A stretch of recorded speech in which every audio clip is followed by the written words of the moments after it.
Bienvenue sur la chaîne Les Clés du Savoir. Dans la première partie, nous avons découvert des faits méconnus sur les gladiateurs. Dans la deuxième, nous avons vu comment ils s'entraînaient et comment était organisée leur vie.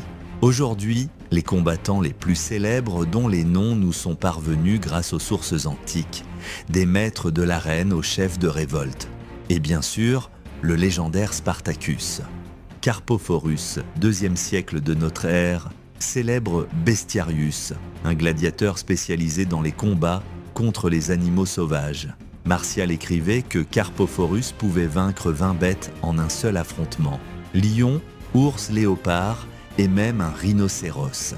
Il était l'idole du public lors des jeux dédiés aux chasses, Venation, et un symbole d'endurance et d'agilité surhumaine.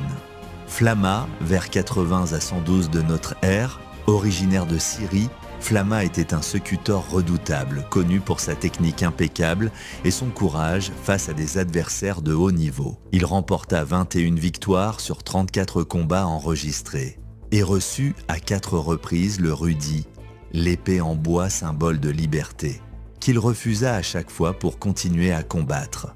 Sa loyauté envers la reine et sa réputation de guerrier invincible en firent une véritable légende vivante. Crixus, mort en 72 avant notre ère. D'origine gauloise, il fut l'un des chefs de la révolte menée par Spartacus. Reconnu pour sa grande taille, sa force et son courage, il commandait souvent un détachement séparé des insurgés. Il mourut au combat lors de la bataille du mont Gargan et sa disparition fut un coup dur pour le soulèvement.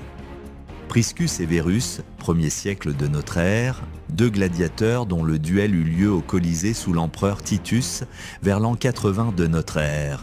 Le combat dura si longtemps et fut si équilibré que l'empereur, impressionné par leur bravoure, offrit la liberté aux deux. Un cas rarissime où aucun vainqueur ne fut désigné, mais où les deux sortirent de l'arène en héros. Spartacus, environ 111 avant notre ère, et 71 avant notre ère, ancien soldat thrace réduit en esclavage, il devint gladiateur avant de mener la plus grande révolte d'esclaves de l'histoire romaine, la Troisième Guerre servile, 73 à 71 avant notre ère.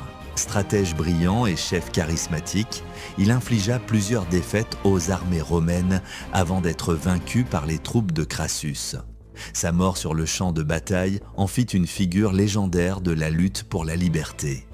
Ces noms ont traversé les siècles. Certains ont conquis le cœur du public dans l'arène, d'autres ont défié la République romaine elle-même. Mais tous ont en commun d'être devenus des légendes qui inspirent encore aujourd'hui. C'était les Clés du Savoir. Abonnez-vous pour en apprendre davantage sur les mystères du monde antique.